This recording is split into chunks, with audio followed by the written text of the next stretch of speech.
Good evening. My interview with Mr. Biden covered a wide range of topics, including the economy, the COVID-19 pandemic, calls for defunding police departments around the nation, and his upcoming debates with President Trump. I interviewed the presumptive Democratic nominee just moments after he spoke to employees of McGregor Industries in Dunmore, Lackawanna County. He came here to talk about his economic plan for the country. I asked him about his plans to deal with the COVID-19 pandemic moving forward. He took aim at the president's handling of the crisis. He doesn't listen to the science. Wearing this mask, social distancing, making sure that you, in fact, invest in people being able to open up safely, providing money for those small businesses and restaurants to be able to open in a way that they can provide security for the customers coming in. I also asked him if he's ready to name his pick for vice president. The final deep dives have not been done. They're doing the background checks. They've not been finished. And so I can't tell you what that will be. And what about his upcoming debates with President Trump? Debates are hopefully planned with President Trump. What's your mindset going into the debates with President Trump? What do you think about going into? How are you going to prepare for them? I can hardly wait. I can hardly wait to deal with what he refers to himself as a stable genius. I can hardly wait to debate him. The final topic, calls around the nation to defund police departments. I oppose defunding, and I have from the beginning. But I do call for significant different changes in police conduct.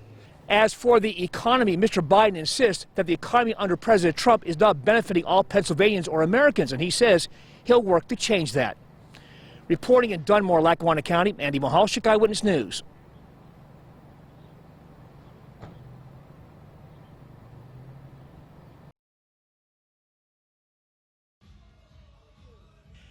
I met with President Trump inside Mariotti Building Products minutes after his campaign rally ended.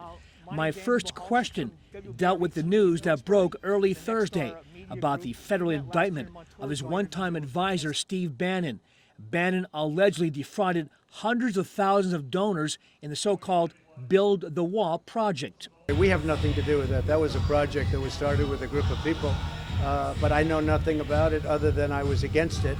I also asked him about concerns that cutbacks at the U.S. Postal Service could impact vote-by-mail ballots across the nation. The post office is losing a fortune, and we have a good businessman running it, and he wants to do things where it can lose less and maybe ultimately make some money, because I think it can if they charge the right price per package. We can make the post office really special, but we have to do something on packages without charging people. Whether it's Amazon or a competing business, they have to start paying up. And what about COVID-19 concerns and the reopening of schools across the nation? There was some question about, should the federal government has the federal government done enough, your administration, to help make sure schools are safe for staff and students moving back? There's been some questions all around the country as they try to reopen. So we've had a great record. We started with empty cupboards, with very little left by the last administration. And we've done a great job with ventilators. We're now making ventilators for all countries all over the world. What we've done, if you look at our rates and our mortalities and fatalities and all sorts of different indicators, we have done a phenomenal job. This rally was held not far from Joe Biden's childhood home in Scranton. On the same day, Biden accepted his party's nomination to run for president. The president is coming to Old Forge, Pennsylvania, Lackawanna County, to smear Joe Biden and Kamala Harris. There's just no question about that. They've already told us that. And the reason he's doing that is because he's a desperate candidate who's failed as a leader during the worst public health crisis in a century and one of the worst economic crises we've faced in a long time. And some Democratic leaders today came out before your rally saying that they feel Mr. Biden will do more for northeastern Pennsylvania than you have. Well, nobody's done more than I have for Pennsylvania because you had the best year you've ever had last year. Now you're going back to doing record numbers again. President Trump told this reporter that he is confident he will carry Pennsylvania just as he did in 2016. Reporting in Old Forge, Lackawanna County, Andy Mehalshick, Eyewitness News.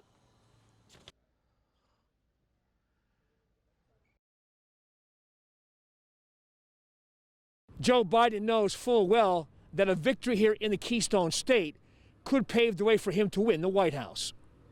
I asked Mr. Biden questions on a wide range of topics. The first involved his position on fracking.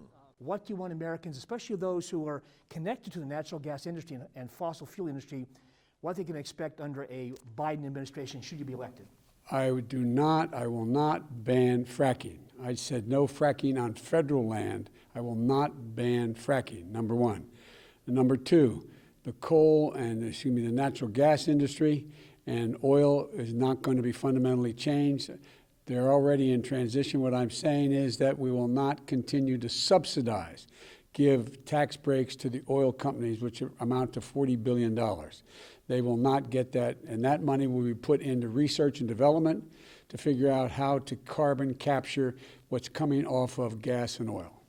And what about his plan to deal with the coronavirus pandemic?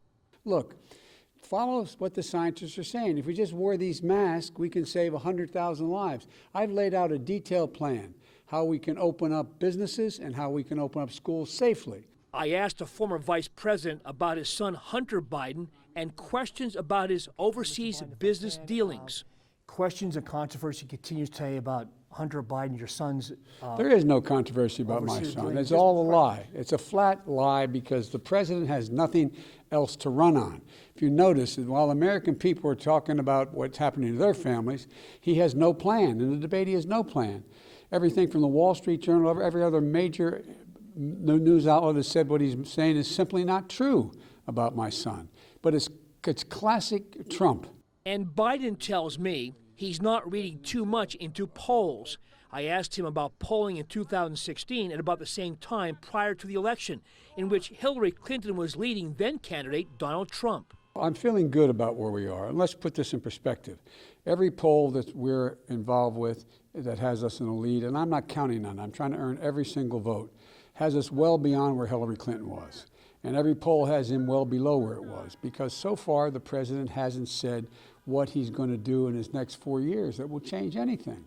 Mr. Biden's campaign staff tells me they are confident that Pennsylvania will turn blue come November 3rd.